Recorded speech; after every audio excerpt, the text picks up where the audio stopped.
Good afternoon, and welcome to the American Enterprise Institute for our afternoon book event, Growing Fairly, by Stephen Goldsmith and Katie Holmes Goldsmith.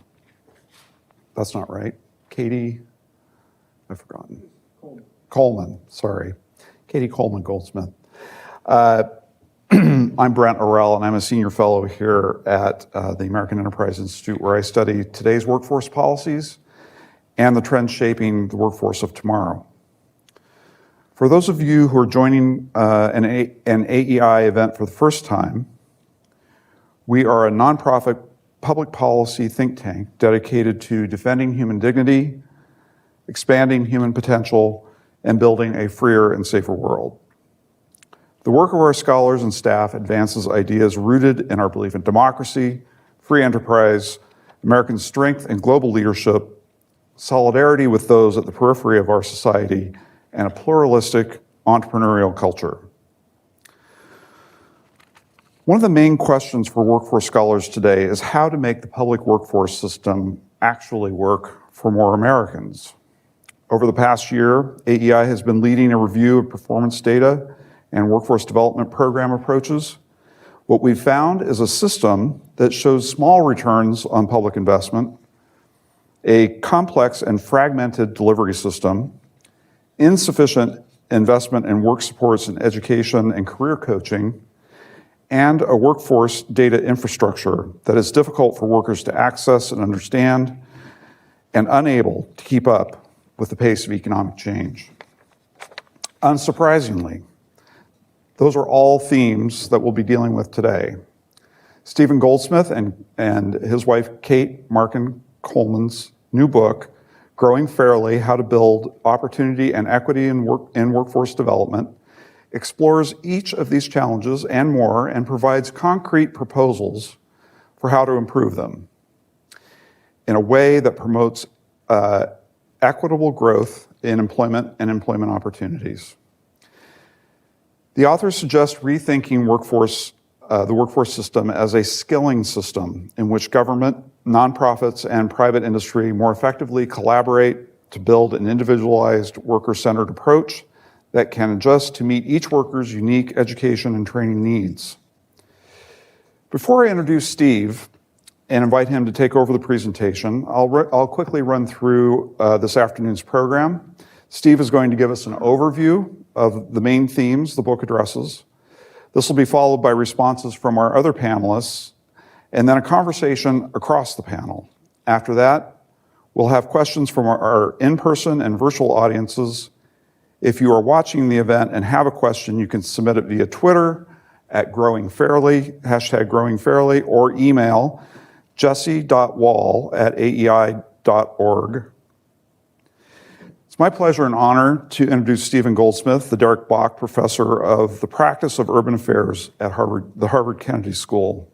Steve has had a long, notable, and illustrious career as a public prosecutor, 2 terms as mayor of the city of Indianapolis, Indiana, and as a senior official in the Michael Bloomberg administration. We're also joined today by Stephen Morit and Ben Wildofsky. Stephen is the president and CEO of the Strata Education Network. Ben Wildofsky is a visiting scholar at the University of Virginia School of Education and Human Development, and I might add, an AEI alumni. Stephen, welcome. First, Stephen, welcome.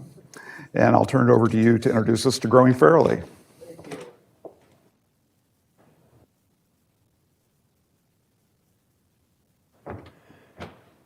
Thank you. It's good to join with you today. Let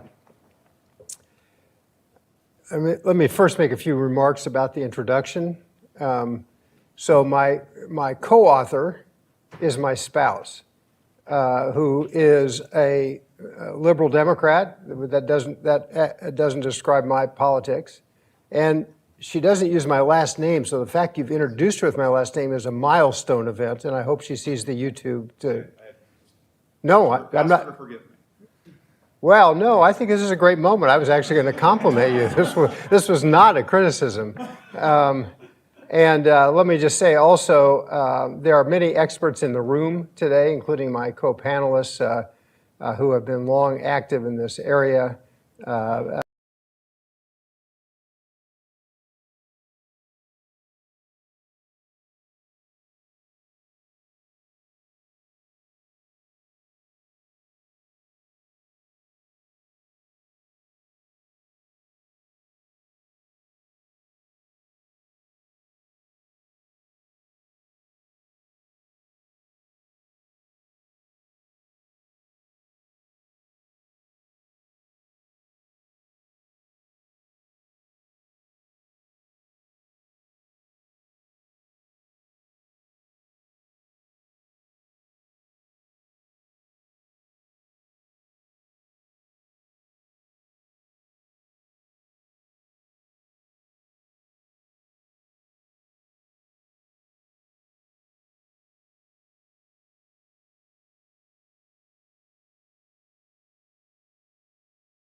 Profit program officials who helped the people who needed a better job or a job in the first place, government officials, and more, maybe a couple hundred different organizations over a 2-year period of time. The goal was to try to document what it would look like to develop a system that provided economic mobility at scale. Right? Rather than identifying a single program, what would be the elements that would bring that together in a way that would help more people be economically mobile? And that is the kind of background for the book. So let me get into the book here for a second. I was working on the presentation for today and thought a little bit. I'm mic'd here, I can step out, I guess. I don't have to stand behind that podium. About what were the themes in the book that could be called out that, as beginning points in our discussion today. And although the book deals with 10 principles, I think these are 6 things that, if changed, could create more opportunity. And I'll explain each of them as we go forward. One is, how do we create a shared narrative and community action, right? How can you get left and right and not so wealthy and wealthy people to agree on the importance of changing a system that produces too little in terms of fairness and too little in terms of economic mobility? Secondly, how do we build a system around the learner and worker, not the agencies? I was Chief Domestic Policy Advisor in George W. Bush's first campaign. And I would try to think every night about something he could announce the next day, and I could find no problem for which there wasn't already a program in the U.S. government, right? Well, it's not like we lack in programs, but those programs have been designed and developed and initiated, whether it's federal, state, or local, by agencies. And how do we create a system that's oriented around the learner or worker and not oriented around the agency? Third, how do we create bridges to work that include contextualized learning? More about that later, but what does it look like if we help individuals get from A to B? 4, how about executive skills as well? What about the individuals who need more than just technical skills? They need a set of other skills because of the neighborhoods from which they come, or the difficulties or the violence in which they've experienced in their lives. How do we use skills as a currency instead of job degrees, right? Not totally in lieu of degrees, but to augment degrees. And what's a regional system look like as we try to develop a system that works? Now, don't worry about all the typing that's on the right side. Let's just look at the left. These are things you read about every day that people in the room in AEI are more expert at than I am. But we've had a hollowing out of the economy.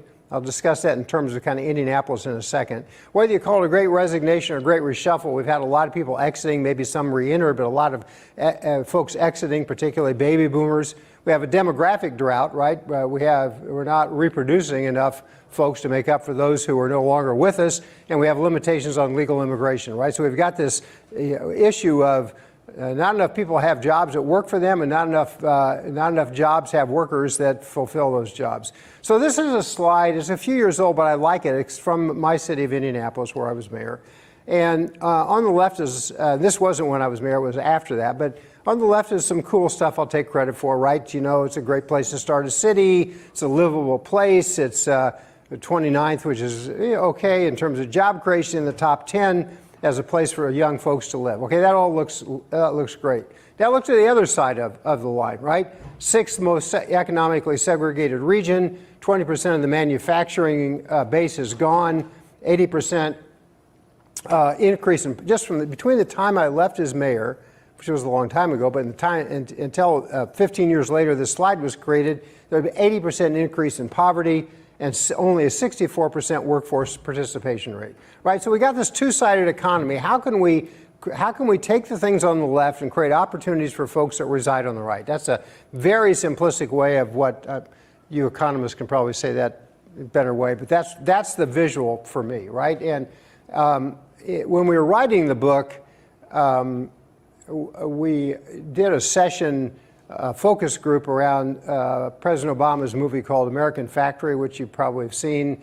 And as I looked out the room, it was about a factory in Dayton that had closed and the workers had lost their jobs, at least temporarily. There was a sister factory that was literally outside of the room where we were doing the focus group. And I could see where that factory used to be. That was a factory where I used to visit. It's a factory where I used to campaign, right? That had, I don't know, 5,000, 6,000, 7,000 people in it. It was now just a vacant land, right?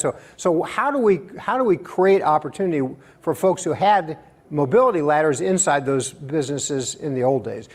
Only reason I have this slide in is the following, right? This feels to me like an issue where we ought to be able to create widespread community engagement and a consensus, because too few folks in suburban and wealthier neighborhoods actually understand how difficult life is in the hard-pressed neighborhoods of Indianapolis or Detroit or New York or DC. They can't visualize it, they can't understand it, they can't see it. So creating economic mobility is the ethically right thing to do and necessary for folks in those communities. But this slide is designed to say, if we could actually help people get better jobs, what does that do to our regional economic productivity, right? And just this is like 6 years ago, but if the folks who wanted better jobs could get better jobs, if we could fill the jobs that are open today, that just in Indianapolis, Indiana is a $5 to $16 billion change in the gross regional product, right? So if you step back and say,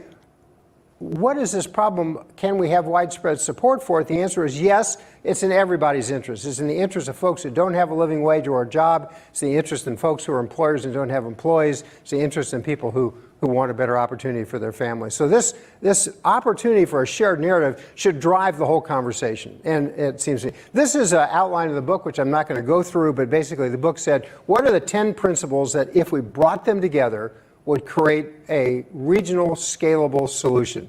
More about that later. I want to. This is one of the first issues, and just to go back for a second, this seems so obvious. I would suggest that not very many cities is this obvious, which is let's start with the people, not start with the agencies, right? Everyone who walks through the door of an agency has a specific set of problems or issues that relate to them. I started my. So nice to be back at AEI. I'm going to take my 10 minutes and take it to 15 because I'm just really excited about all the stories I have to tell. But when I started as a prosecutor in the Midwest, prosecutors collect child support for AFDC/TANF moms. So every 2 weeks, I would get 10 of the moms who needed child support and were on welfare together and ask them about their lives, right?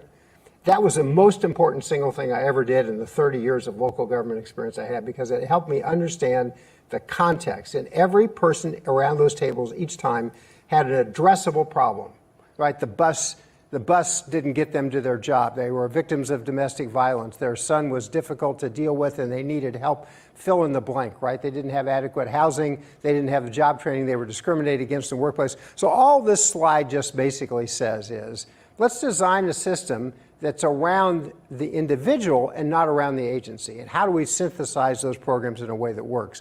And the other issue, and this is particularly Kate, my spouse and co-author, did the interviews of Roca, but I'm not going to talk about the programs we identified too much in my presentation, but it's just to say the following. There are a lot of folks who need long-term assistance. Their communities are hard hit by violence. They have issues with respect to their schooling. They need help over a longer period of time. And we can't just reward short-term placement in a job, because this effort to create executive skills is also important. We've just I've referenced one of the programs we looked at there, which is ROCA, which takes a long-term view of, it could be 3 or 4 years, in fact, of the supports necessary for a person to have the right job. Secondly is increase the pipeline. Stephen, this is from, you probably don't know this, but this is from your archives. I kind of sneak them away through your friends I have that work in your organization. And basically what these 3 things say, if you look at today, right, we have one issue with respect to the economic mobility in the pipeline. We have another issue with respect to how to increase the opening of the pipeline, right? How about the aperture in the pipeline? And this is a pretty important slide that comes from Strata Research, which basically is that about half of the people who don't have good jobs don't believe it's within their reach, right? And many of the people, even those with associate degrees, say that education is not going to make a difference in their lives. So we've got a situation here where folks who need education and job training often don't think it's in their best interest. Therefore, we have very low job participation rates, for example, increasing the size of the pipeline. We have some things in the book about that. Just a couple other points as we kind of go through some of the principles in the book. The contextualized learning is maybe a little bit esoteric, but I have it in there for the following point. If you go through K-12 in a poorly performing school system and you don't have literacy in or math skills, which is way too many people, then the folks we interviewed said, well, when we had to go to a community college or a drop chain, if we had to go first to adult basic education, that was a penalty box and I couldn't afford it. So I'm not going. This suggests, how do we think about contextualized education so that the math and literacy skills are learned as part of the job training, and they provide these additional support solutions to other jobs. And we can come back and talk about that, but I think it's an important point is we understand the context. Those child support moms that I talked to, we understand the context of folks who don't have those skills, and putting them in a penalty box for a year while they learn the skills is not a very good bargain, and they're smart enough to know it.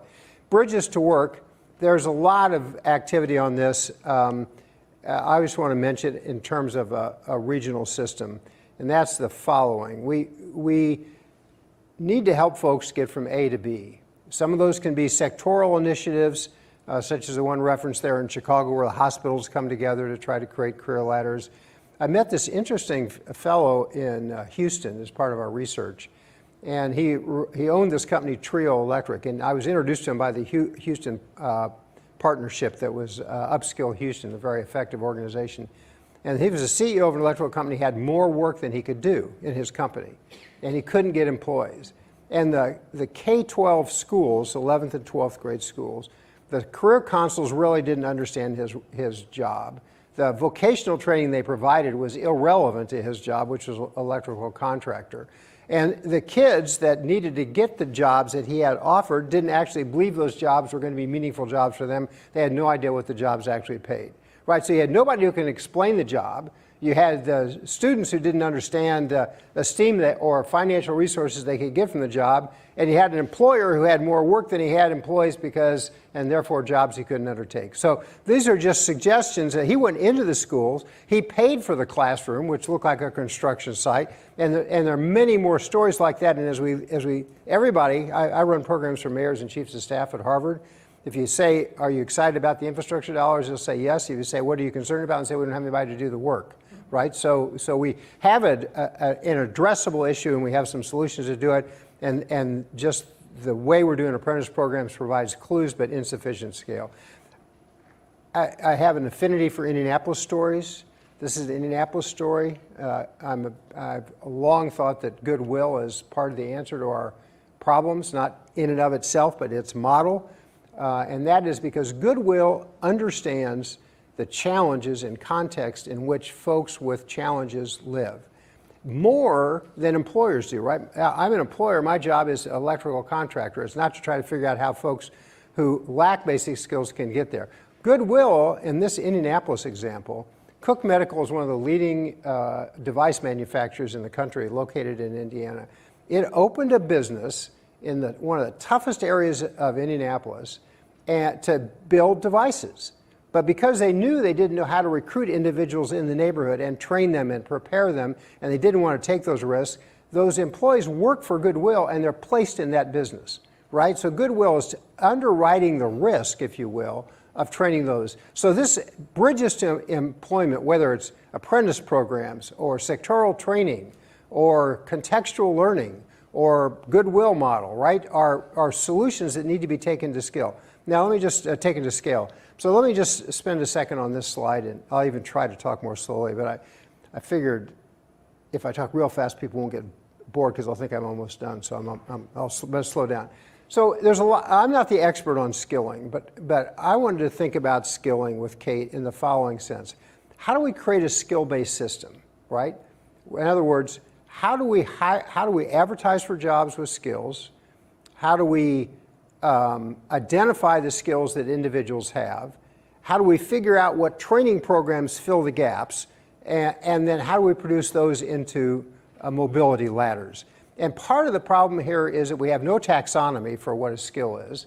We have an array of training programs that are very difficult to translate into what skills you get if you take those. So let's think if you are an employee. Let's do this with an easy example. You're the night manager of the bar at the local Marriott, right? You show up every night, you have a couple employees that work for you, you balance the cash register, and you treat your customers with respect. What skills do you have? If you ask that woman, she said, I don't have very many skills. If you step back and say, well, she does have a lot of skills, right? She does all the things I mentioned, right? She's good with customers. So what does she need in order to get to an advanced customer service position outside of the restaurant industry? Well, the taxonomy for the skills she has is unclear. The employer that would be hiring her doesn't know how to identify that she has skills. It's easier to say, do you have a 2-year degree than do you have XYZ skills? So we need to develop a system with personalized learning records that has a taxonomy in the region about skills where the employers advertise on those skills. And one of the most interesting examples we found in our research is IBM, that eliminated 50% of their college degrees. 50% of their jobs don't require college degrees, right? That they identify the skills their workers have. They identify the skills their jobs need. They send notice to their employees saying, here's a possibility for you. Here's the training program. We'll give you a badge if you complete the training program, so we know you've completed the training program, and we're going to encourage that we hire from within. So if you think about a technical organization that's stepped back, and because the 2- and 4-year schools are necessary, but they also have their own legacy of discrimination. How do we open up equity? This is a way to open up equity, and I think the IBM model is an interesting one. Now Kate and I, we have 6 children between us, among us. We've been married before. We have 6 kids. In any 1 month, they're all adults, so in any 1 month, one of them is going to call and ask for advice about getting a new job, right? One of the 6 is always in motion. Not the same one, different one, right? If they ask us a question and ask us what courses they should take or what certificates they should get or how they should go about doing it, even after 10 hours of Googling research, we can't answer the question. Think if you had fewer degrees than the 2 of us have, Kate and me, and you're trying to give advice to your son or niece or nephew, how do you figure out whether this training program will lead to this wage when you're completed? Is this a good return on investment? It's impossible. It's literally impossible. We need career navigators, sure. We need advisors and guidance counselors, but the information that says, does this make sense to take this course? So I just cut this out of the Wall Street Journal a couple of years ago. I thought it was a good example. There's you have a nurse's aide, and she says to herself, look, what if I go to nursing school? I'm going to have to give up my job. I've got my child to take care of. It's going to cost me X thousand dollars. Do I need to go to this nursing school or this nursing school? What's my return on investment? Well, you need to find out that 80% of the people who took that particular training course graduated and they received an average income of blank when they finished, right? So you need to be able to get the return on investment. You can't create a skilling-based system without it. Now, last point. And this kind of appeals to me as Mayor, and maybe Stephen, you're an expert proven expert in economic development. I'm a asserted wannabe expert in economic development. When I was mayor and when I was deputy mayor for Mike Bloomberg, I cared a lot about economic development. I said I cared about workforce development, but it was really not part of my portfolio, right? It was somebody else's portfolio. So economic development's over here and workforce development's over here. The nonprofit organizations are funded by a series of really nice philanthropists who have their own missions. So there's an array of nonprofit organizations. There are four-year colleges in every region. There are two-year colleges in every region, right? And there are a lot of folks trying to get better jobs, and then a morass of employers, right? So we don't have a workforce system in this country, right? If we talk about a workforce development system, Brent writes about what's good and bad about our workforce effort, but we don't have a system. So if we have a moment in time today where we have open jobs, right? I view this as a half-full moment of extraordinary importance. We can actually create better jobs, more livable wages, but we need to create a system to do that. And we suggest that system should have an intermediary, a nonprofit who kind of brings together the parties. It needs to have a mayor or county executive or someone who calls right? Someone needs to summons the stakeholders together and say, look, let's develop this system. And then you need to say, if this intermediary is going to manage this group, not tell each one of these what to do, but help organize it, right? What training programs are needed, what's this taxonomy look like? They need data to do it. And as Brett knows, because I wisely quoted him in my book, the BLS data is okay, but insufficient in itself, so how do we use the data better to manage it? So the end of this book says, you want to do things differently? Look, Kate and I had no problem finding extraordinary organizations across the country and interviewing the folks who are doing a wonderful job. It's not difficult to find things that work.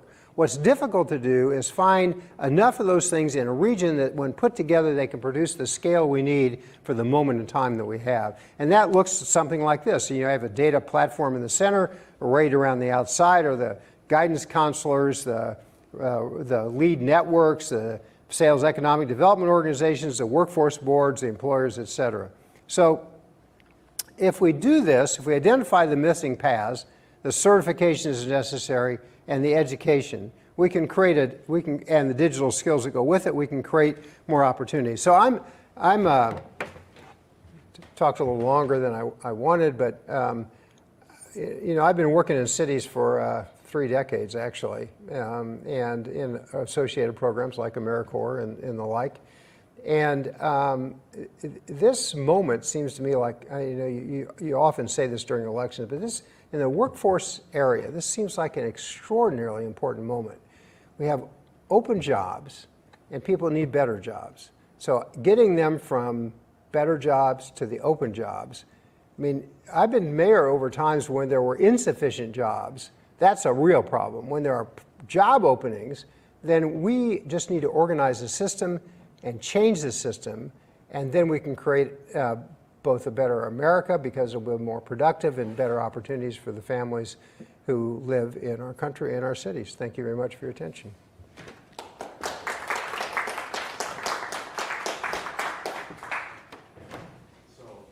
Our panel members will come up. It's really terrific, and it reminds me, as if I need to remind you, but it reminds me of how much I've missed Stephen Goldsmith in elected office, because it is so rare at any time, but particularly today, I think, to find somebody, an elected official who has a passion for policy. And that was always your reputation as mayor, and I'm glad it's still there. It's very inspiring. Thank you. Okay, so first thing we want to do is just ask our other 2 panelists, the other Stephen and Ben, to give us kind of their reactions to what they've heard today and what they've read in the book, that can be agreements or disagreements or clarifications or anything. So let's start with you, Stephen. Sure. Thanks, Brennan. Great to be with all of you today, and really enjoyed reading the book. There were a number of things that really resonated with me in the book. The first was kind of where Stephen started, framing the whole thing around the individual, and then not just focusing on the sort of federal, workforce system, but really the book makes clear that it sort of lens from the beginning is the entirety of public, private, and nonprofit organizations that contribute to economic mobility for individuals, which I think is exactly the right way to frame the problem. The book really highlights, I think, most of the big things that need to happen in the United States to create more equitable pathways to opportunity. And I think along the way hits on both things that federal government should do, that states and local leaders should do, as well as highlights a number of actions for private sector actors as well. The other thing I liked about it that you could see actually from the slides he shared earlier is it really highlights some of the organizations and programs that are really doing great work across the country. Some of them public-private partnerships, like with the Greater Houston Partnership, and certainly the work they're doing in San Diego, and some of it, some really high-impact programs like ROCA and Goodwill and so forth, which I thought was terrific. I think stepping back, there were 5 themes that, to me, really resonated the most. And I would say that our research at Strata Education Network has really reinforced that are quite important. One was this notion of improving the accessibility and transparency and insights of data on outcomes, making good data and insights about outcomes more accessible to individuals, but also to policymakers, to business leaders, and others to help inform their decisions. That is absolutely essential. And while there's a lot of great work that's been done, I'd say probably most of the great work still needs to be done there. One of the core themes that really was drawn throughout the book was the importance of high-quality coaching and guidance. Absolutely essential, right? And not just to show people pathways to get from point A to point B through education and to workforce opportunities, but also building mindsets, right? The book, I think, puts a very appropriate focus on executive functioning skills as really an essential part, particularly for individuals who face great challenges, have been in poverty for a long period of time. There's a certain toxicity, I think, associated with that. And I think coaching is something we believe in greatly, and that I think our country does quite poorly, pretty much across the country. It also highlights the importance of affordability and positive return on investment for programs that we offer, something we've really got to do more work on as a country. It highlights the importance of bridges to opportunity, in particular work-based learning opportunities really resonated with me.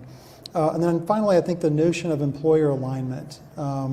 Not only providing incentives for training and education providers at the post-secondary level to better meet the talent needs of companies for high-wage jobs, but also encouraging employers to be a little bit smarter about how they recruit people, to focus more on skills, a little bit less on credentials. Not just because it represents a big equity opportunity, which it does, but also because it means they would be able to expand the pipeline of high productivity workers. So Brent, those were a few of my initial observations, and looking forward to the rest of the conversation. Great, thank you. Ben. Well, thank you very much for having me, and it's great to be here with 2 colleagues and former literal colleagues at Strata. And yes, and Brent is right, I was indeed a young research assistant here. I'm going to date myself, more than 30 years ago, so a long time ago, and it's great to be at AEI. I think that Stephen really covered some of the really crucial points. It's a very good book. It's a very comprehensive overview of a difficult issue, and I think what I like about it is that it covers some of the broad, big picture themes that are important, but also it is just full of, I'm a former journalist, and it's very useful that it has lots of interviews and reporting and real specifics. So it isn't just full of generalities. That's a real strength. Steve began by saying we'd offer, I know he was only joking that we'd offer rebuttals, and I promise I'm not here to offer rebuttals. I made a list of 7 themes, and I think I'm in violent agreement on 6.5 out of the 7.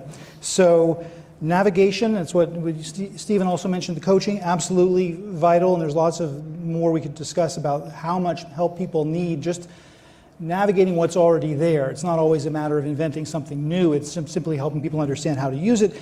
Contextualizing was extremely important, and the way in which it's used in the book is simply helping people understand something as simple as the particular skill that you're learning, or the degree program. Maybe it's a short-term credential that you're doing, what that's really going to help you with down the road. And this has to do with long and short-term time horizons, and it's extremely important that people know why they're doing what they're doing, but it doesn't mean they're going to start a job tomorrow with that skill. It means you simply need to explain, and we can talk perhaps more about how that applies in the degree world as well. Data and outcomes, huge. There's discussion about executive skills, which sometimes are called soft skills. I would say that's very adjacent to something that's often called social capital, which is really networking. And I think the two are they're both important. Programs that are written about in the book, like Year Up, do a very good job, I think, of trying to cover what you might call workplace skills, professional skills, as well as the networks that you need to cultivate in order to take the skills that you've learned and to put them to work. Let's see, just great case studies, as I mentioned, programs like CUNY's ASAP program, just very, very nicely done. And I think it's important to look to some of the pretty widely recognized successes in terms of what we can build on. Intermediaries, it's also a subject close to my heart, this whole notion that there's different parties who are all have vital interests at stake, but they don't speak the same language, whether it's employers or educators or workforce development folks. Getting intermediaries who don't have to be government intermediaries or even nonprofit. I mean, there's a variety of forms they can take, but to bring the right parties to the table so that they can get the information they need. But then finally, skills-based hiring. So this is where I'm half in agreement. And this is, we may want to talk more about this, but I think the big picture would be that this is it's very popular. It's something that's there's a lot of discussion about it. And as the book points out, there's a lot of great survey research from places like Strata and others showing that it's very clear the American public right now has really soured on college degrees in terms of their belief in the ROI, the return on investment, their belief in the value. There's a very clear public opinion showing that people want short-term, affordable, very, very practical, career-focused credentials. And that is absolutely, it's valuable to know that that's what people want. But I also think we really have to be very clear about the evidence base that exists, among economists in particular, for the very, very well-known valued economic ROI of degrees over time. And even though there's a lot of disenchantment with degrees right now in public opinion, that doesn't mean the public is always right. There's a record differential between earnings differentials on average between college degree recipients and high school graduates. And I think we can't ignore that. Of course, there's a place for the short-term programs and credentials and skills. Absolutely. It's a different dynamic because skills have a shorter half-life. They need to be renewed.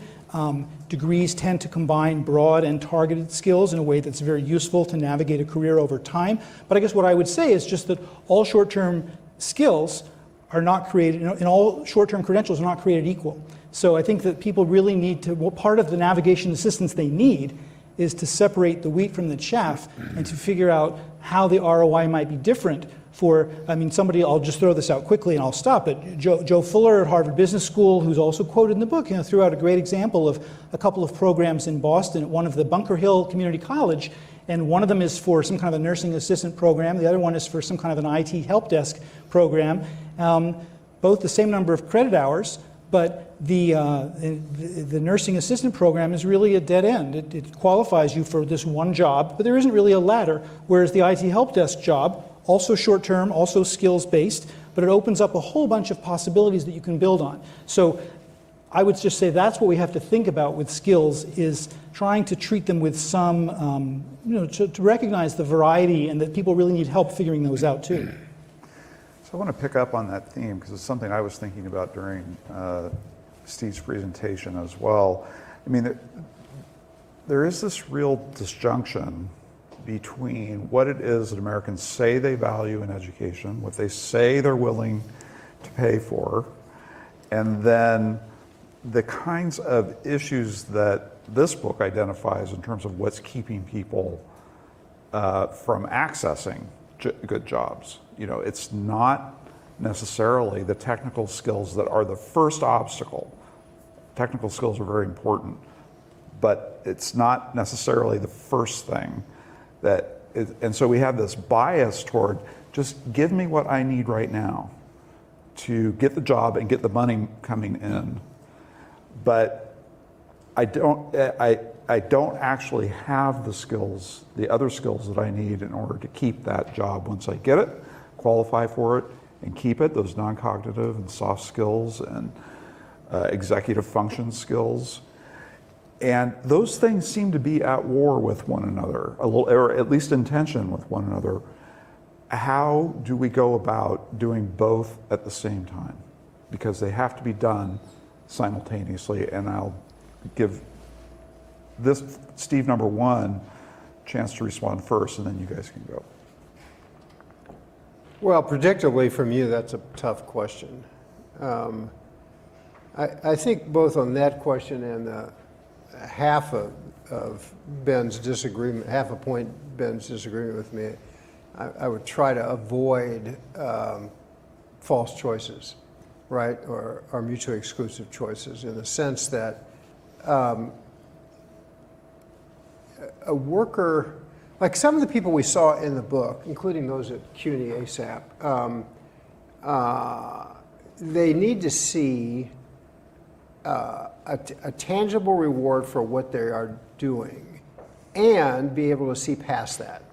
And that takes not only better information, they need a counselor or navigator to get there. And I also thought Ben's comment about the IT help desk versus the nursing assistant was an important one, because some low-wage jobs are a step on the ladder to better jobs, and some low-wage jobs are a step to low-wage jobs, period, right? And so those are very difficult to discern, and I would, and A. B, I think if we ever had individualized learning records, we could keep track of certifications for, you could be aggregating modules of training towards something, and you could see what those modules will take you to. So we have a system today that is opaque, and we have workers who can't quite see how to put those things together. So it's a long answer. I would say both, and a better understanding on part of the aspiring worker and the coach about which jobs are a step in that direction. Why don't we go to Ben first, then we'll come back. Sure. Well, you know, this is because the book really is very comprehensive. This is something that Steve covers a little bit, but I think that it's actually a very useful middle ground in this. Because I definitely am thinking a lot about this question of how do we avoid either/or choices, false dichotomies, and get into more of a both/and perspective. And there is a lot of interest now in what are called stackable credentials. It's a little jargony, but it's something real, which is the notion that we haven't talked explicitly about this, but there's a huge population of working adults, often with families, with other kinds of responsibilities, who have a lot of talent, a lot of desire to get ahead, but they need to have the right mechanisms to do that. They are really going to be much less likely to drop everything for a 4-year traditional bachelor's degree or even a 2-year associate's. They need to keep working, they need to have money coming in, but they also need to improve their skills. And I would say in an ideal world, they should improve both the immediate in-demand skills that they need, that are in demand this season, but they also need to build some of the broader competencies that we know from all kinds of employer surveys, like the ability to communicate, to work in teams, to analyze information. Those are all things that are very, very valuable in the workforce too. So a stackable credential program might allow you, for example, while you're working, to go in the evenings or when you can. Amazon has some classrooms, like literally right near their warehouse sort of space, where you can go and get a company-paid class. Maybe you take a class that gives you a discrete skill that you need, that maybe will help you get a raise, maybe will help you get a promotion at some point. But you keep on working, and then life often gets in the way for a lot of people. This is also a nice thing that's really highlighted in the book. People's lives are complicated, and you may have to wait another year or two until you have some more time, and that you'll go back and get some more credits. And that eventually, I think, given we know the proven ROI of both 2-year and 4-year degrees, if you can stack your credentials up toward those kinds of degrees, I think that's extremely helpful. I definitely agree that it's a false choice. I mean, I think we need to give people enough of both that they can launch into an upwardly mobile occupation.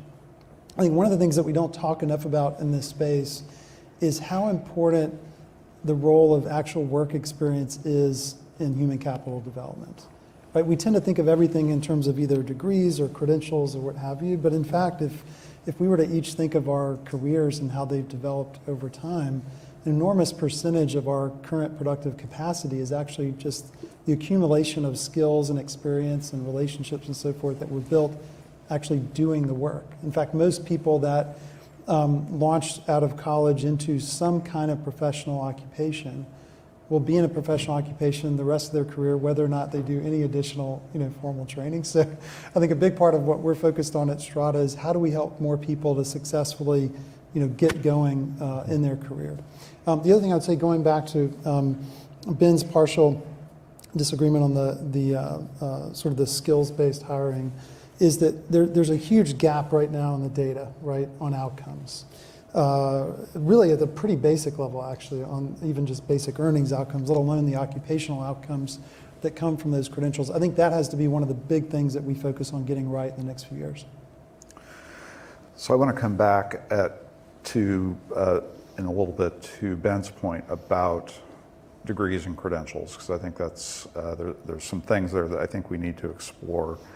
But I want first to keep pushing on this point of kind of the connective tissue between the worker seeking training and a job that and it's been, Stephen talked about it, you've talked about it, everybody's talked about this problem of inadequate coaching counseling.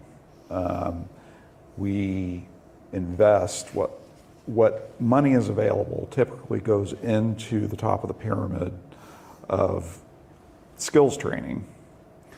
And if I recall correctly, in a previous conversation, we were talking about the Northern Virginia Community College system, which has 1,000 students for every guidance counselor. That's worse than nothing from my standpoint of not trying to do it at all. But that kind of investment in this process of navigation, which is really critical, especially for the kinds of populations that Steve is talking about in his book. I mean, these are people that are frequently coming with multiple barriers to employment. And like I said, the skills training is important, but first you got to slow people down a little bit and say, what's your plan? What's your plan for succeeding in this? Let's build out more than just take these classes. So I'm interested in everybody's perspectives. Steve, we can start with you on this question of what's the right balance between training and this coaching / counseling aspect. Start with the other, Stephen, since you attacked Northern Virginia with the question. Sure, I think it's one of the greatest obstacles to pathways to equitable opportunity in the United States. I mean, it's right up in the top 3 or 4 obstacles. In many cases, it's not a question of there are certainly many actual barriers, right? But part of it is just a lack of awareness of the opportunities that an individual has and the potential pathways to get between here and there.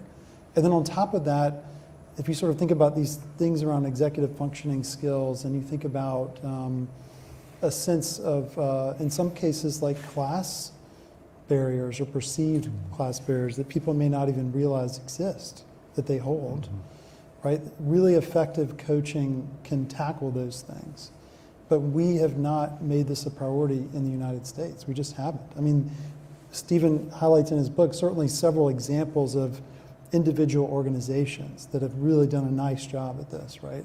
but they're all, operating at a relatively small scale relative to the size of the problem in the United States. So I think the first thing is we've really got to create a greater sense of urgency that this is a critical thing to solve, and that if you think about someone who is a university leader, a community college leader, especially any kind of leader involved in education, should have this piece of the solution as one of the priority things that they're working on. And I would say that 90% plus, it's barely on the agenda today. Yeah. Ben, did you want to? I would just say quickly, this is again something that Steve discusses a bit in his book, but I think that we shouldn't overlook peer support as something that's actually very valuable. People don't always have the best information sources, but if you are talking to other people who are trying to achieve similar goals, in some cases it may be something like what's the next step in your credential path or your degree path. But some of the programs I'm familiar with that are working on social capital, having other people who, for example, Braven is a great program, works with low-income first-generation college students to get them into really good first jobs, because the trajectory really matters. If you start strong, that'll help your future trajectory. They have these great support groups, and so people are doing things like they're learning about how to fix up their LinkedIn and use it to go and ask for informational interviews.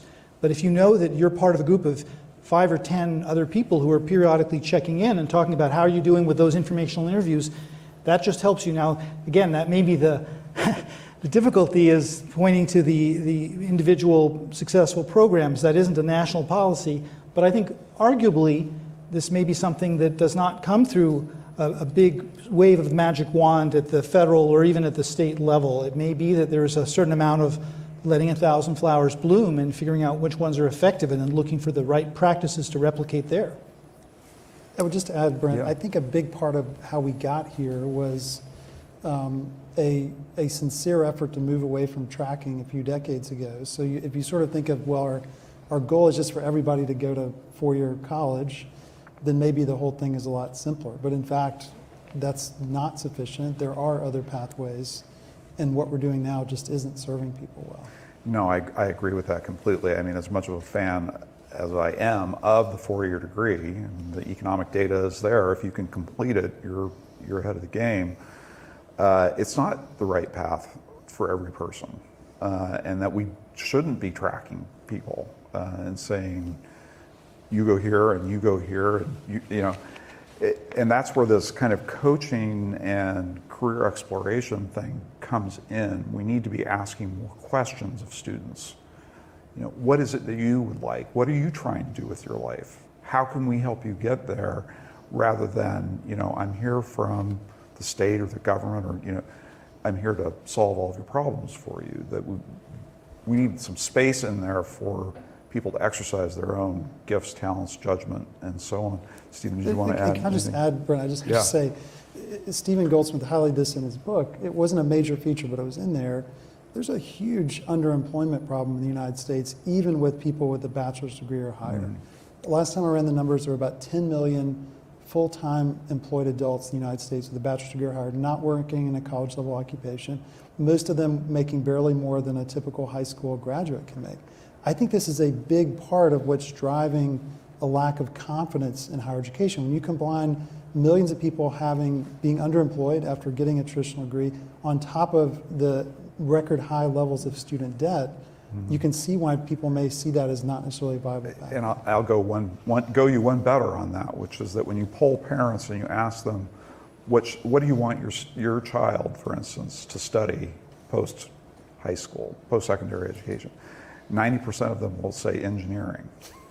Okay, that's an impossibility, right? And it speaks to the anxiety of families about the economic future of their kids, and this idea that it doesn't matter what you do as long as you make a lot of money. So that's, Steve, did you want to add anything to that? Well, I've enjoyed observing the conversation for a while. Just a couple anecdotes from the book. One, on something Stephen said, which was that, yes, we have an aversion to labeling and tracking individuals in this country, but without an intervention, the electrical contractor story has another piece to it, and which is that before that CEO went into that school, they encouraged everyone to go to college until they didn't.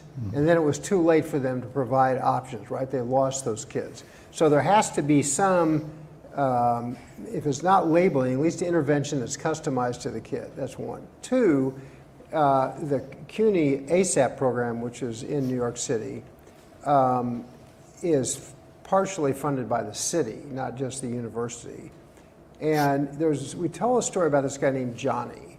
And Johnny's walking down the street one day. He's a call center operator for a black sedan company.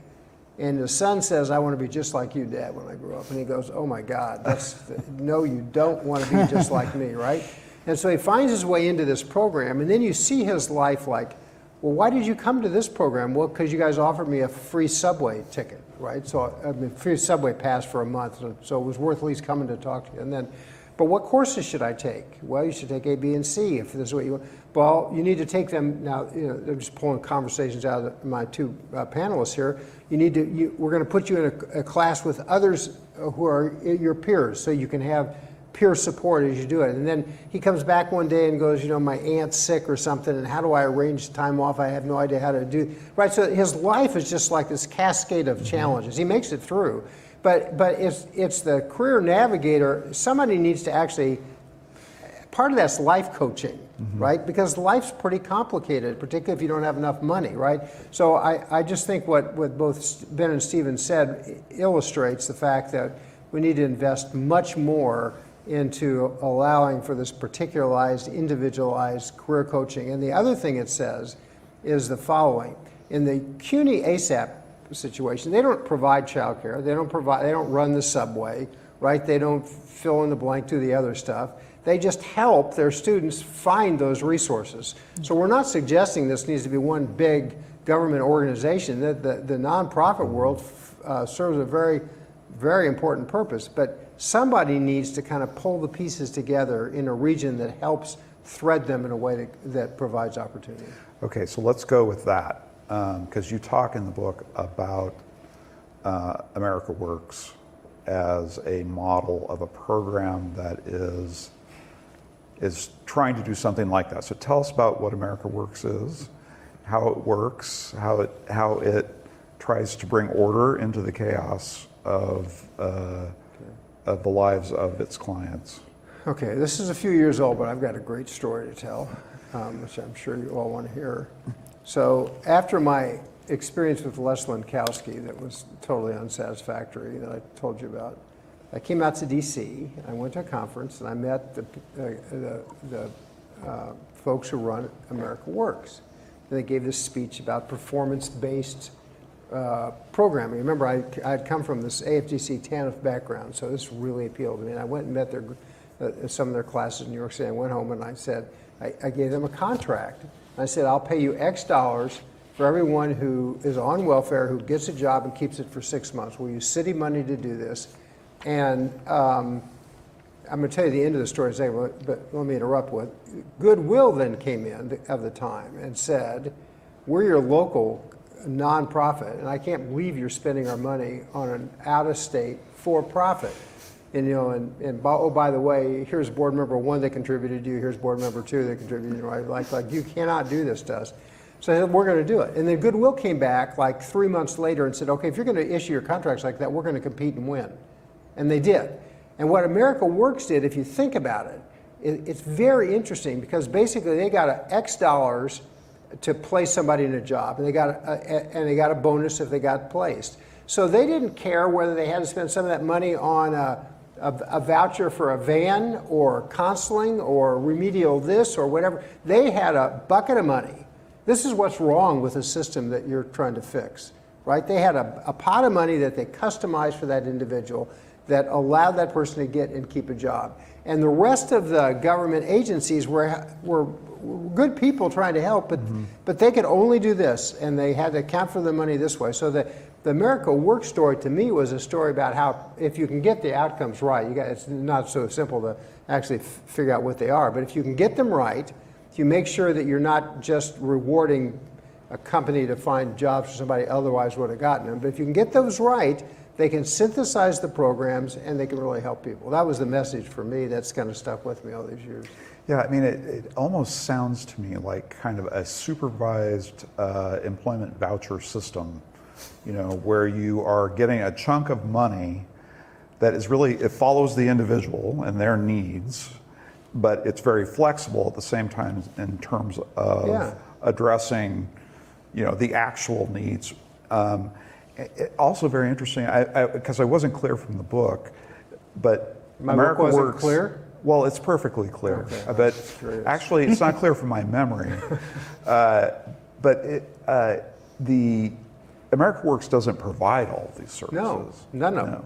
Just the counseling service. Yeah, it's just the navigation that they're doing. Just you pay them for the navigation, and then they have enough money that they can facilitate placements that take money. Yes. Right. So if they need substance abuse treatment or something like that, there's some money in there to help fund that, whatever the service is. Okay. You look like you were about to say No, something. just No? agreeing, yeah. Ben, did you want to weigh in on that at all? Okay. And you know, Yeah. just since you got a little time and there was a little space here between Ben and Stephen saying anything, there was another word about goodwill. You know, I also was a prosecutor. I did diversion programs for men, young men, many of whom, or most were actually of color. And it was tough to place them with employers, right? And it wasn't, some could say because the employers were, you know, had bad racial attitudes or were discriminating. In the part they were, but also because they couldn't figure out whether Johnny was going to be a good employer or not. They just weren't good at it, right? But to take America Works or a manpower person type agency or a Goodwill who can do that work, take that money, take that stipend, do the training, and underwrite the risk is a big deal, right? And Goodwill got there quickly and is there nationally, and I think that's one of the most interesting things. If we say, how do we get to scale? Well, we understand what Cook Medical is good at, making devices. They're not good at recruiting and training. Goodwill's. So I just think that part of the idea of personalizing and rounding out the money is to allow it to be utilized by the organization that can provide the best services. Yeah, I think that's definitely the case. I mean, in this whole world of like the service coordination, the best organizations are the ones that can kind of stand between the employer and the worker and say, and vouch, and you've got somebody with a criminal record, you need somebody else who's going to say, yes, there's a criminal record, but you know, he or she is attached to us, and we're going to help manage this situation. So there's a vouching mechanism, but that risk, so that's managing the risk, but also to be able to say, and we're not expecting you, Mr. Employer, to be our social worker here, and to try to figure out how to get him or her to work every morning, and what they're going to do about childcare and all those things. Business managers don't have time to cope with that, so they fill a bunch of different gaps, as you suggested.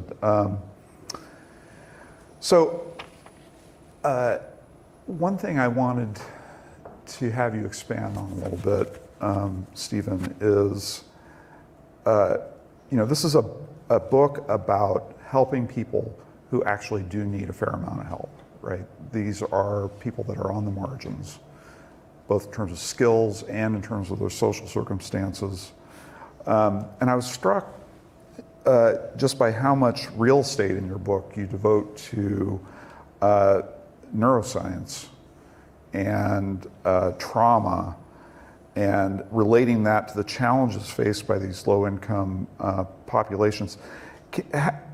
Help us understand why that's an important feature of the book. Well, it's important because it's important. It's important because it was important to Kate, who is my co-author. In these programs I run for mayoral chiefs of staff at Harvard, about 3 years ago, I had a session where the pediatricians from the Chan School of Public Health came over, Harvard School of Public Health, and described the effect on the brain of lead and water on a young person. And then in a separate session, the effect of trauma on the brain of a developing person, right? And so in the book, we spent that much time because if you think it's just learning how to be a R programmer, coder, it's not if you've got to close this gap. And it's also, we have this kind of view that if you just work hard, you're going to succeed in America, which is true of some, but it's not true of folks who have these penalties in life. And they need help overcoming those penalties. And we just thought that was an important part of the overall concept of the book. Either of you examined this issue as part of your investigations, research, and so on of, what is it that we're actually trying to help people overcome when it comes to these employment gaps? Well, I would just say, maybe just state the obvious, but that's sort of a reminder. You described what the population of the book is about, but I actually think the book really is sort of cuts across a few different populations. That was, Stephen can correct me if I'm misunderstanding. Disadvantaged people by and large without degrees, but that contains a wide variety of people. And so I guess what I would say, I don't know if I would add it to the principles in the book, but you can't boil the ocean. And when we talk about something that we use an amorphous term like workforce development, that includes a lot of different people. I think people who are recovering or trying to recover from substance abuse or other kinds of severe, whatever, brain injuries, all kinds of problems people have. Those are very serious problems, but I don't know that we can, and there are undoubtedly important solutions to work on. But I think that we have to bear in mind that I'll take it back to something very practical. We were talking earlier about Amazon's HQ2 coming to Virginia, which is something that Stephen was deeply involved in as a Virginia workforce, the head of the workforce development. Economic development. Yeah, thank you, economic. So part of what I found so intriguing, and this goes back, I guess, to my belief in the importance of looking at alternatives, but also building on what's there. This involved creating a talent pipeline for this very, very huge and important new employer, bringing vast economic benefits to the region, but partly it involves working with a place like NOVA, Northern Virginia Community College, to make sure that the talent pipeline is in place so that people, some of whom, I imagine many of whom are lower income first gen students from modest backgrounds. They may or may not have some of the most severe problems, but they certainly need help, but they need help getting a targeted assistance. I believe that there is some coaching that goes on in a transfer program between NOVA and George Mason University, for example, to try to make sure that people get some guidance on what kinds of studies they might want to pursue in order to be well positioned for jobs, whether it's at Amazon or other employers. So I throw that out only to say that there are many people who I think we would consider, broadly speaking, as disadvantaged, who within the current system, if we do a better job of getting people in and keeping them on track and giving them guidance to get them out the other end, there's a lot we can do to make the existing system much, much more effective, even as we explore very different alternatives that don't involve degrees or credentials at all. Stephen, anything? Yeah, I agree with that. I think that part of the problem, I think we tend to not realize in the U.S., particularly at this moment, where I don't remember the latest number, but something like 12 million or so unfilled jobs nationally. It seems like such a huge number. You think, oh, look at all this opportunity. And there is a good bit of opportunity there, but several million of those jobs are actually low wage or part-time positions. We really do have a bit of a deficit of good jobs in the country right now. Part of that relates to this discussion about tech talent, in that we're not providing sufficient fuel for our innovation sector in the United States. When you look at the tremendous kind of undersupply of people with skills in computer science or data science or even engineering in some cases, it means not only that people are not getting those high wage jobs, but as Enrico Moretti at UC Berkeley has written about in The New Geography of Jobs and other books, there's this huge multiplier effect that we lose as well. And so while at the same time I think we need to provide much more equitable pathways to opportunity for individuals and do all the things that we're talking about today to help sort of smooth that path for them to get to a better place, part of it is we actually also need to work on sort of aggregate demand for talent. And part of that I think is doing a better job of meeting those talent needs. This is a slight shift in gears here, but one of the challenges in the United States, when you look at these high wage, high demand jobs and the programs that lead to them, the vast majority of those programs cost significantly more to deliver than the more general post-secondary programs. But the vast majority of states, roughly all, essentially do not account for those cost differences in the way that they fund institutions. So if you are the leader of a community college or a public university, you literally are disincentivized to meet the talent needs of the regional labor market that you serve because of the way that you're funded. If you offer more of those high demand, high wage programs, you're not going to get funding to offset those costs, and therefore you're going to have a big fiscal problem to deal with. That's, I think, one of those fundamental problems that we need to grapple with. Or you wind up shutting down the programs that are intended to perhaps help the folks at the lower end of the market. Yes, yeah. Exactly. Yeah, and that's a loser. By the way, this is part levels. of, Ben hit on this tech talent program that we created in Virginia when I was there. Part of what made it work was that we really recognized the cost differential. There's higher startup costs, higher faculty wages and so forth. And so we built the program, we took that into account. And by doing that, we had great interest all across the state. Almost every post-secondary, public post-secondary institution participated, all but one of our public universities, several of the major community colleges, because they were going to be adequately funded for the actual cost to deliver those programs. So I want to ask one last question, and then we've got 3 or 4 from the audience that need asking as well. But I guess this is, we've talked about the need for better systems, and we've talked about, maybe we should let that stuff kind of bubble up from the, let the 1,000 flowers bloom here rather than trying to fix it from the top, all that. When you all look out across the country, where are the bright spots that you've encountered in terms of programs and systems and leaders and all of those things that go into making the whole thing go? Where should we be looking for the kind of leadership and design expertise that we need to build this fabulous system? You first. Well, let me answer it briefly, and then I'm going to set Stephen up. So, in the book we highlighted San Diego and Houston, where you need to have an activator of the network. In San Diego, the Workforce Investment Board created a nonprofit with broad community leadership. Great example, sophisticated user of data, brings together the parties. Houston, the business group created a Upskill Houston and brought the parties together. There's not any problem finding out what works. It's just in terms of programmatics, it's bringing those things together.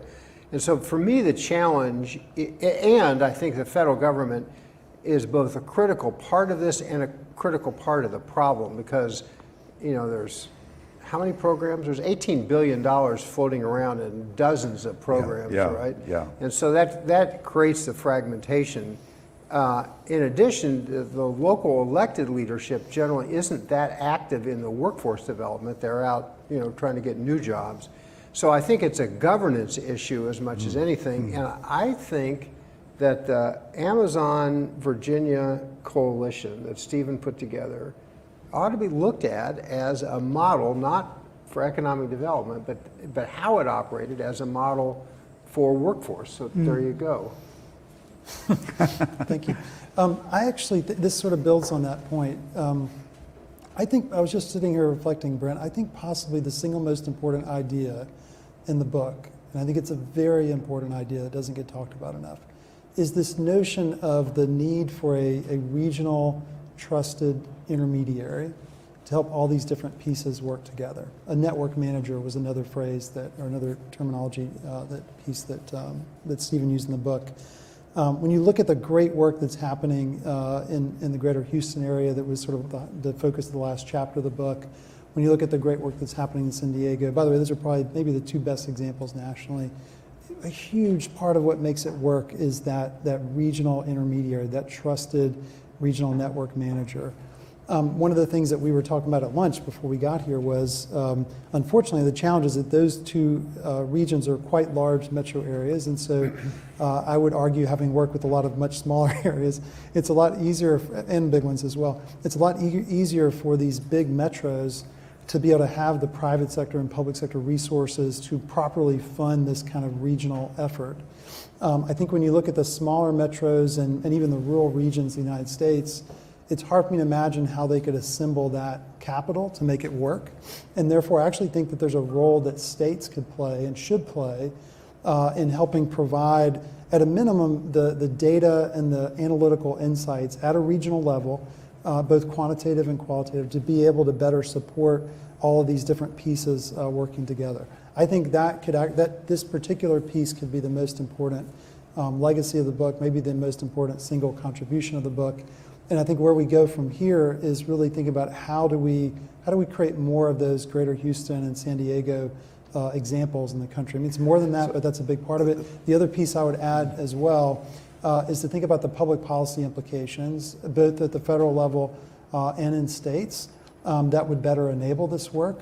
If I was to say the second best takeaway from the book, it was that notion of not just focusing on the federal workforce dollars, which are actually a tiny percentage of the public funding that goes into human capital development, and really thinking about the whole body, including K through 12 and public post-secondary funding as well, and how to make all these things work better together. So on this network manager, I'll just play. Just one last thing. Yeah. The Virginia example you gave, the Techno Investment Program, I do think is a big success, and it was in part certainly because we had that intermediary role where we did the workforce analytics to identify what the gaps were, and based on that knowledge, we worked with all of the different higher education and K-12 pipelines to be able to create something that would help to close the gap. So let me just play devil's advocate for a second. The network manager idea is yet another layer of admin and coordination in a system that is really encumbered, I think, in many ways by a lot of that already. Why would this be different? Encumbered by a lot of what? I'm sorry. The admin complexity, and I mean, the workforce board should be doing this. Why do we need another entity to play that role? I think it would be worth a national conversation about a new way to think about the role of those boards, but the key would be not constraining it just to the federal workforce dollars, right? There needs to be some kind of public-private regional partnerships, and maybe there could be some process of essentially empowering the regions to decide among themselves how they would like to structure themselves, and maybe some of them would be kind of like San Diego, if I'm not mistaken, actually built it in part off of the Regional Workforce Board. Whereas I think in Greater Houston, the Workforce Board is a partner, but it's not like the central governing entity. So there could be, in the beautiful model of the U.S. of different sort of experimentation, different ways to make it work, it could work differently in different places. But what I would tell you is I would say today, at least 97%, of metros have something that doesn't look like even a fraction of what's happening today in Houston and San Diego. And if we could get the rest of the country to kind of catch up with them, not that they've solved it all, we would be much further down the track if we were to do that. I mean, the only other thing I would say quickly is intermediaries. I was involved with a big report that Strata and Lumina did about a year and a half ago. Many examples, including everything from the state of Montana to Mobile, Alabama, to Detroit. Intermediaries can be sort of player coaches. In other words, it does not have to be a new bureaucracy imposed upon a bunch of existing players. It can be education organizations that say we need to do a better job making sure the kinds of credentials and degrees we're producing are consistent with, I'm thinking about Mobile, Alabama. We have some great new employers who come here for the deep water ports, but turns out they don't have the talent that we promised them because we're not really graduating students at the rate that we said because our data systems weren't very good, so we need to fix that. But that does not have to be something that some new, bureaucratic apparatus comes in and imposes. I mean, I guess I would just say, that's to me another example of building on the strengths, but there may be some shortcomings in the higher ed or community college infrastructure, but there is something there that can be improved. I fret, going back to where we started, that just saying, well, the real problem is all the degree requirements, just get rid of those and just let everyone with their naturally inherent great skills just give them jobs. I think that may be, in some cases, part of the solution where there's excessive credentialism, but a lot of it is really just there's a lot more to be done to get more people through the system as it exists, but just better. Mm-hmm. Okay, we're going to go to audience questions now. We'll kind of go back and forth. If there are questions, we'll start with a question in the room if there is one. If there isn't, we'll look at the questions from people who are watching. Yes, ma'am. He's good. You said tracking has gone out of favor. What about sex tracking? When I was young, women or girls were tracked into a very narrow set of jobs, which were generally low wage and had very little future. And when you started your talk, you mentioned a group of women you had spoken to who fit that description perfectly. But all your other stories, your success stories, were about young men. None of you mentioned sex tracking. I find it hard to believe that it's gone bye-bye. Could you talk something about that? You found it hard to believe what I just did. Sex tracking. That girls are directed differently than boys or young women differently than young men. I find it hard to believe that no longer happens. But you didn't mention anything in your programs about overcoming that. Well, first, let me say I don't think I'm qualified to answer that question because I haven't studied it and because I haven't experienced it, just to be careful. But I also would agree that it still exists, but there's not much tracking at all anymore. The discrimination against women, my guess is built into the stereotypes of the jobs and the attitudes people have as contrasted to picking a path, right? You mean like I'm so old that the girls went to home ec school and the boys went to industrial arts school or classes or whatever the case may be. There's discrimination in a lot of places. I agree, and it should be addressed. We have a number of stories in the book about women who received invaluable advice from a nonprofit to help them overcome the burdens in their lives. And then I would also concede that any program that helps identify a path for a particular individual could make that person's path a lot better, or if the person giving the advice has biased attitudes, sex, race, or otherwise, they'll find their way into the advice. So it's a question that's challenging and important.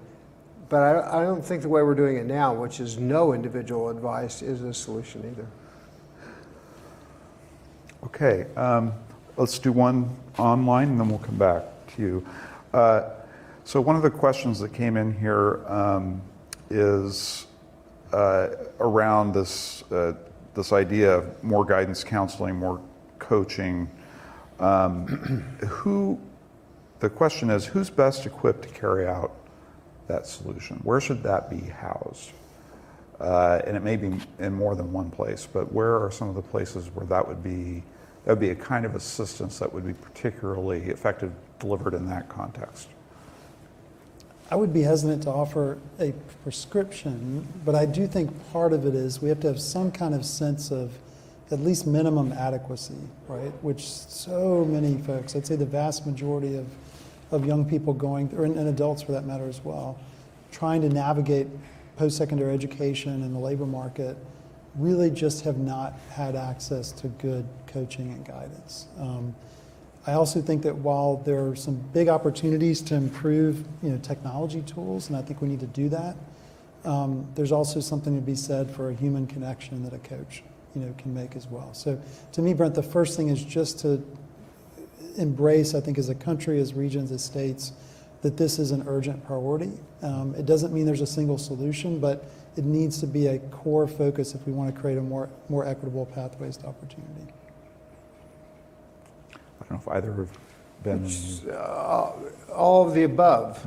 The nonprofit could do it, the university can do it, a group of career counselors organized locally could do it. I mean, we need so much of it, I wouldn't want to put it in one place. Yeah. I mean, I guess I would throw out only for 10 seconds, this notion of social capital or networking is actually relevant to this as well, because if we believe that degrees and credentials, the hard skills are necessary but not sufficient, there's lots of ways you may need coaching and navigation, whatever labels you give it, but if you are given some help, even something as simple as, how to work on your LinkedIn profile or get on some other social network and learn about how to reach out to people to seek information, not to get a job, and you're able to do that, or you may have a social network already, but you need to figure out how to tap into it for professional reasons. All of those things over time are going to help you plug your hard skills into the actual, what information about what's open, what's happening, who needs what, who can recommend you. Those are really important parts of the job equation. Yeah, and I agree with that, and the only thing I would add is that this is both a matter of tangible assistance in meeting needs. It is also a matter of skills transfer with respect to how you go about doing this, not just right now, but you're building the habits of learning how to make those networks. And that's really where we want to be, and that's what good coaching and good counseling actually does. We have a question over here. Identify yourself and Sure. My name is Gavin, and I work at Lewis Burke Associates, a lobbying firm, and I just graduated from a four-year institution in May. And so I have pretty intimate experience with the whole job search, having just gone through it really recently. But my question is, how do you ensure that there are good intermediaries within the existing systems? Because, at least in my experience, job recruiters and contractors, a lot of people are slipping through the cracks. And so how do you build on the existing systems to just make things a little better for people like me? anyone feel prepared? The question it requires enough thought that we could probably start all over again an hour and a half ago. I mean, just in the sense that raises I would answer the specific intermediary part of your question as follows, though. In a region, some set of elected officials needs to call the public together and demand action, identify the stakeholders, bring them in the room, and say, this is a crisis. It's reducing our economic productivity and the lives of our residents. Okay. Now, the mayor or county executive is not the right person to provide the intermediary. Brett's question about the workforce investment boards was not meant to suggest that they are either. You were just taunting us with that question. Yeah, that's just taunting.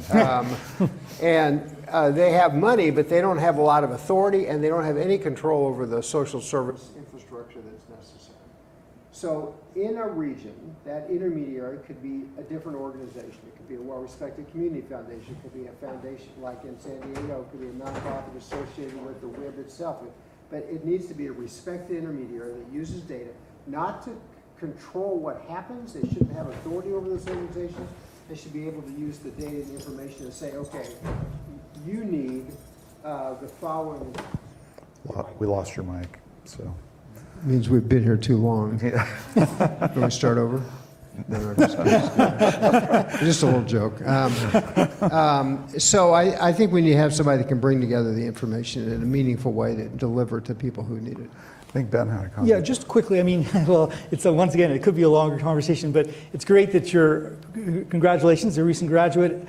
I mean, a few things I would say is, again, whether we use the term intermediary or just career advice or whatever it is, if you're a college student and you waited until, like many people do, the second semester of your senior year to go out and drop in on a career office, then I won't say it's completely on you, but part of the challenge is the culture of career advice in colleges has really going through some useful changes And I just happened to interview for a podcast a woman named Christine Cruz Vergara, who's a sort of veteran of career services. She now works for Handshake, which is a little bit like a sort of LinkedIn type place for college students. I'm sure you know it.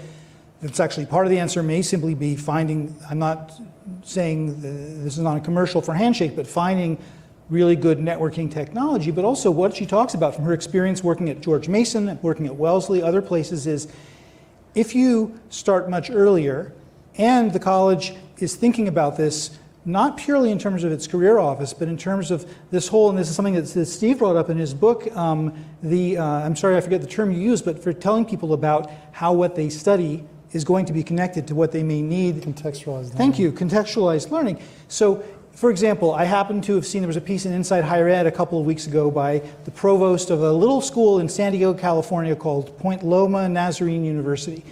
They, at Point Loma, they have created what they call major maps. So for every major, and it's a liberal arts college traditionally, they give you a bunch of ideas about what are some of the different kinds of jobs that the skills you pick up in this major you could go on to.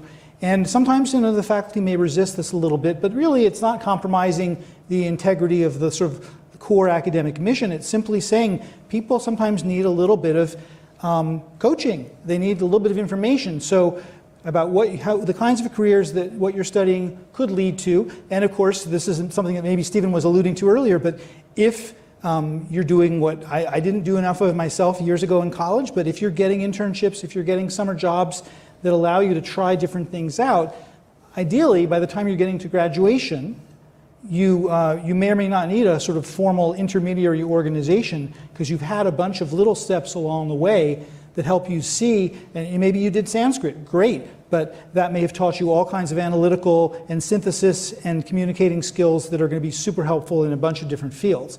So that's a long answer. I think that we have reached the 4 o'clock hour, and I think that's a really good place to wind up, because one of the things it points out to me is that while this book is mainly about building equity and helping people, find their on-ramps into the workforce, right? It's not just poor people. It's not just low-income communities that struggle with this. It's this young man, many like him, who have had a fair amount of opportunity, have college degrees, and are still, it's still really challenging to find their way into the workforce. And so I think that this conversation about the importance of having those conversations well before, right? We see those with military people, we see it with people coming home from prison, we see college students, you don't wait until the senior year. You don't wait until 6 months before you're done with your 20-year hitch in the military. You start thinking about these things and are encouraged to think about these things over much longer term. So, Stephen, thank you so much for your book, which is going to be a great resource to us and to a lot of other people around the country. And we're so glad that you could come and talk with us about it today. Thank you very much for your hospitality. You bet. And thank you also to our other panelists and their great expertise and their many projects that are ongoing. And we'll have you all back again to talk soon. Thank you, Brett. Thank you.